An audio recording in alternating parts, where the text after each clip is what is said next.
Vamos lá, porque o assunto ainda é a saúde. Eu quero receber aqui a doutora Daniela Álvares Matsumoto.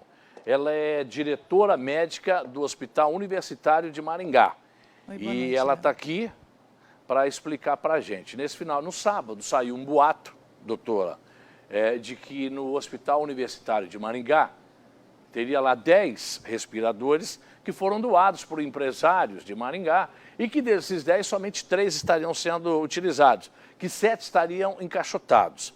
Então, o assunto foi assunto de uma emissora de rádio. Hoje, o Aguinaldo Vieira comentou com a gente por volta de meio-dia, e aí eu fiquei perplexo com a notícia, eu não quis nem acreditar num negócio desse. À tarde, a assessoria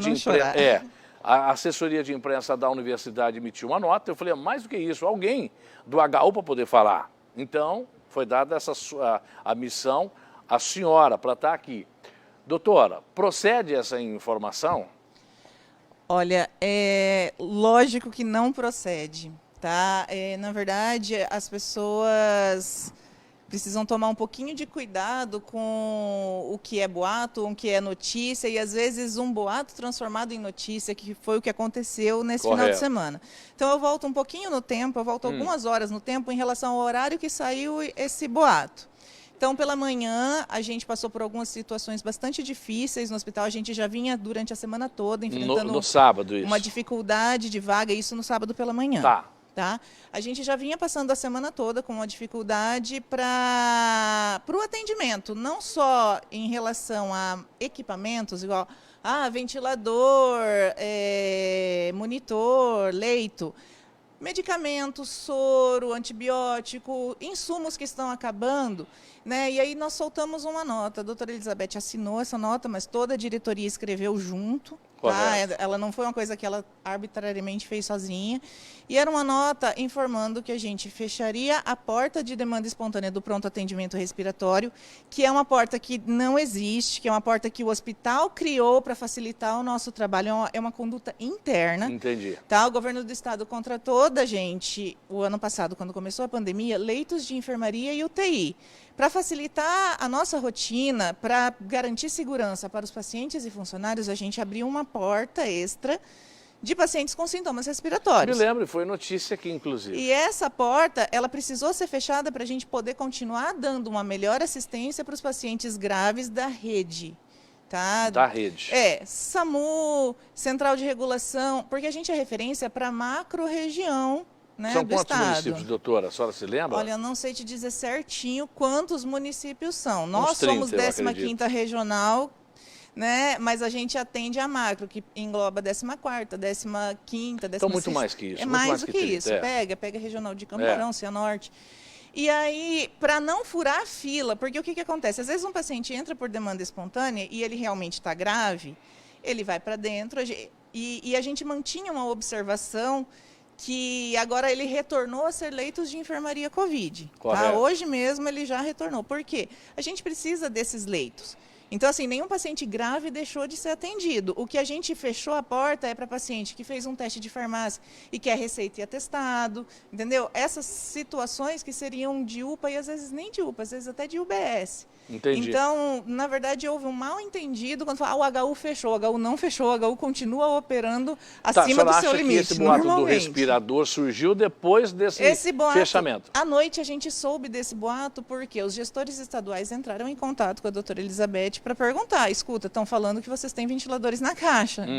Não, nós não temos. Esses ventiladores que doou em agosto do ano passado, eles já foram tombados e colocados em uso no setor Covid imediatamente. Correto. Depois disso, a SESA, né, a Secretaria de Saúde do Estado, via Ministério da Saúde, também enviou mais ventiladores, mais 10 ventiladores. Teve de emendas parlamentares, então a gente teve aquisição de ventiladores, acho, mais 3 vezes depois dessas doações da ASIM. E todos, a partir do momento que entram no hospital, eles são desembalados, tombados e colocados em uso imediatamente. Doutora, são quantos respiradores hoje no HU? Operantes, nós temos 35. Tá? Atende a demanda? Tem 45 no total, que 9 são inoperantes, eles não funcionam mais. 35, que Porque 3 são estão para obsoletos, transporte. estão velhos? Isso, eles são velhos, eles não funcionam mais. Será que não é essa aqui a confusão, não? Não, porque eles Tá. não são novos nem encaixotados. Entendi. Eles são tombados também e quando precisa de alguma coisa, eles acabam até entrando. Está lá no almoxarifado, entendi. Não está no almoxarifado, não, está no setor mesmo para uso quando precisa. Mas só em último caso é que Só usa em esse? último caso, mas Entendi. mesmo assim, a gente tem esses, como eu falei, 35 ventiladores que ventilam, que são bons, que a gente pode usar. 3 que são para transporte, mas são também de uso dentro do hospital quando precisa. E nós não temos só o setor Covid, então a gente tem esses que são exclusivos, que vieram para o setor Covid, que ficam no setor Covid, mas a gente é referência para hemorragia digestiva alta, a gente é referência para parto de alto risco, né, gestação de alto risco. Então a gente usa ventilador em outros setores e os ventiladores dos outros setores também estão todos em uso. Entendi. E o que não fica em uso, a gente leva para o Covid também. Então, assim, a gente não... É infundado que a gente tem... A prioridade nesse momento é atender Covid. Eu sei, entendi. Tem que ter a referência respiradores. nossa, a prioridade é atender o que chegar. Só que a gente tem esses que são destinados para o Covid que eles não vão para outro setor. Entendi.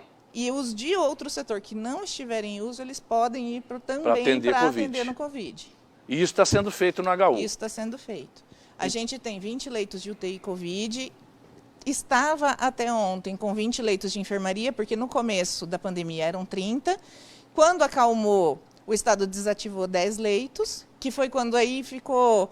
A gente não parou, porque esses 10 leitos que desativou, eles continuaram sendo utilizados como leitos de observação no PA, então a gente sempre tem paciente entubado no PA, Mas agora o Estado pediu de volta essas UTIs e esses leitos. Aí agora a gente reabriu hoje esses 10 leitos que o Estado tinha fechado quando estava tranquilo, eles foram reabertos. Para então, poder atender esse momento. Volta a ter 50 leitos Covid, 30 de enfermaria e 20 de UTI. Tá, uma pergunta, voltando ao respirador. Essa quantidade de 35 é suficiente ou precisaria de mais, doutor? Nesse momento, para o RH que a gente tem, porque assim, não adianta a gente ter ventilador sobrando, né, se a gente não tem insumos, se a gente não tem recursos humanos, a gente não tem insumos. Conjunto. Tem que ter gente, resumo. Que é outro tem que ter gente, entendido. tem que ter medicamento, tem que ter leito, tem que ter soro, tem que ter tudo. Soro, não adianta ter um item só. E aí um outro mal entendido que teve foi a questão do recurso financeiro, porque a gente, no documento saiu que são recursos financeiros insuficientes. O Estado não está repassando recurso. Gente, o Estado está repassando recurso, mas não há recurso que chegue. O Estado também não tem. O Estado não repassa porque ele não quer, ele também não tem. Dentro do planejamento e do caixa que ele tem. Ele consegue. Lógico. E a outra situação é que os fornecedores também não têm. Então não adianta também a gente ter o dinheiro se o fornecedor não tem para vender. A informação de que no mundo inteiro, o não fornecedor de oxigênio estaria tendo problema, o HU já chegou a faltar o oxigênio porque o fornecedor não tinha? Por enquanto não. Graças a Deus, Por enquanto não. Por enquanto não, mas alguns medicamentos sedativos, alguns antibióticos, alguns tipos de soro, a gente tem dificuldade de compra porque tem dificuldade de venda. Tá? Não é porque também não querem vender, querem superfaturar, é porque não tem isso, a situação mundial. Não é Paraná, não é Brasil. Entendi. É o mundo. Tá aí, mais um motivo para as pessoas tomarem cuidado com as festas clandestinas. Falta medicamento nessa hora. Doutor, acho que está bem esclarecido, né? Acho que não tem nenhuma dúvida não, né? Eu espero que sim. Então eu espero que tenha ficado claro. Em nenhum momento, nossa... a gente soube do boato à noite. No domingo pela manhã a gente viu publicado, né, em um blog.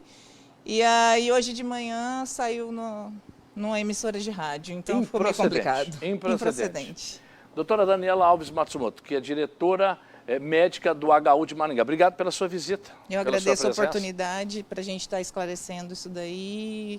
Qualquer dúvida, pode entrar em contato que a gente está disponível. Um abraço para todo mundo do HU e da Universidade Estadual de Maringá. Todos os funcionários lá, que estão empenhados e merecem a nossa admiração.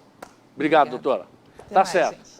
A doutora esclarecendo tudo que não procede essa história de que teria encaixotado 7 respiradores lá no HU de Maringá. Ela não sabe de onde surgiu essa história, tá?